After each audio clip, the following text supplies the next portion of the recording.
नमस्कार, youth connecting India में आपका स्वागत है। यूपी विधानसभा चुनाव 2022 के पहले 2 चरणों का चुनाव संपन्न हो गया है और मुख्यमंत्री योगी आदित्यनाथ के चेहरे पर ही भाजपा ने दांव खेला है। योगी आदित्यनाथ भी 350 से ऊपर सीट जीतने का दावा कर चुके हैं। सपा के अखिलेश यादव तो अपनी सीटों को 400 तक हासिल करने की बात कहकर ताल ठोक रहे हैं। बसपा और कांग्रेस को भी सरकार बनाने का दावा करते हुए आप सुन सकते हैं। ऐसे में यूपी का चुनावी इतिहास कैसा रहा है, ये जानना जरूरी है।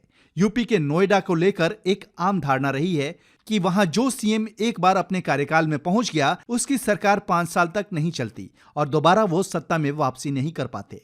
ऐसे मिथ को पहले तो योगी आदित्यनाथ ने तोड़ा।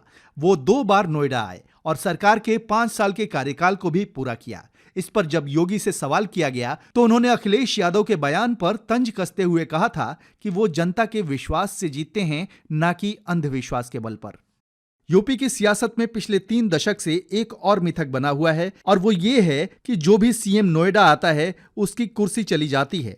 ये मिथक यूपी में 1988 से बना हुआ है, जब पहली बार तत्कालीन सीएम वीर बहादुर सिंह नोएडा आए और अगला चुनाव हार गए। उनके बाद नारायण दत्त तिवारी सीएम बने और 1989 में नोएडा के सेक्टर 12 में नेहरू पार्क उद्घाटन करने आए। नोएडा आने के कुछ समय बाद तिवारी की कुर्सी चली गई। इसके बाद कल्याण सिंह और मुलायम सिंह यादव के साथ भी ऐसा ही हुआ। वे नोएडा आए और हाथ के हाथ सीएम पद चला गया। नोएडा आने को लेकर यूपी के मुख्यमंत्रियों में कितना खौफ बैठा है, इसका अंदाजा साल 2000 की एक घटना से लगाया जा सकता है। उस वक्त राजनाथ सिंह सीएम की कुर्सी पर विराजमान थे। उन्हें डीएनडी फ्लाईओवर उद्घाटन करना था। राजनाथ सिंह ने इसका उद्घाटन नोएडा की जगह दिल्ली से कर दिया। हालांकि वो नोएडा नहीं आने के बाद भी ज्यादा दिन सीएम नहीं रहे। 2011 में मायावती ने नोएडा आने की हिम्मत की और 2012 के चुनाव में वो हार गईं। सीएम बनने के बाद कुछ समय तक योगी आदित्यनाथ भी नोएडा नहीं आए थे, लेकिन कालकाजी मेट्रो लाइन के उद्घाटन के मौके पर वो नोएडा आए। उस समय पीएम नरेंद्र मोदी ने इसके लिए सीएम योगी की तारीफ भी की थी। इसके साथ ही एक और बात जो यूपी के बारे में है वो ये है कि 35 साल में प्रदेश में कोई सीएम दोबारा चुनकर नहीं आया। दरअसल यूपी में पिछले 3.5 दशक के भीतर जितने भी चुनाव हुए उसमें किसी भी सरकार की दोबारा सत्ता में वापसी नहीं हुई थी। यूपी में सन 1985 में अंतिम बार कांग्रेस की लगातार 2 बार सरकार बनी। उसके बाद किसी ने दोबारा विधानसभा का मुंह नहीं देखा। पिछले कई चुनावों के नतीजे पर भी गौर करें तो सबने विकास के दावे किए, लेकिन जब चुनाव की बारी आई तो जनता ने सत्ताधारी पार्टी को उखाड़कर फेंक दिया। तो क्या इस बार भी ऐसा ही होगा या योगी अपने विकास के दम पर उस मिथक को तोड़ने में कामयाब होंगे? इसके साथ ही अगर योगी आदित्यनाथ इस बार फिर यूपी की सत्ता हासिल करने में कामयाब रहते हैं तो 15 साल पुराने रिकॉर्ड को ध्वस्त कर देंगे। वे 15 साल में सूबे के पहले सीएम होंगे अगर वे गोरखपुर से चुनाव जीतने में कामयाब हो जाते हैं।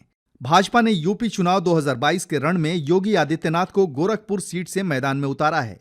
अगर योगी वहां से चुनाव जीत जाते हैं और सत्ता हासिल कर लेते हैं तो वो 18 सालों में पहले विधायक होंगे जो सीएम बनेंगे। 2017 में योगी आदित्यनाथ को भाजपा ने लोकसभा सांसद से सीएम की कुर्सी पर बिठाया था। उन्होंने उपचुनाव लड़ने के बजाय विधान परिषद सदस्य बनना चुना।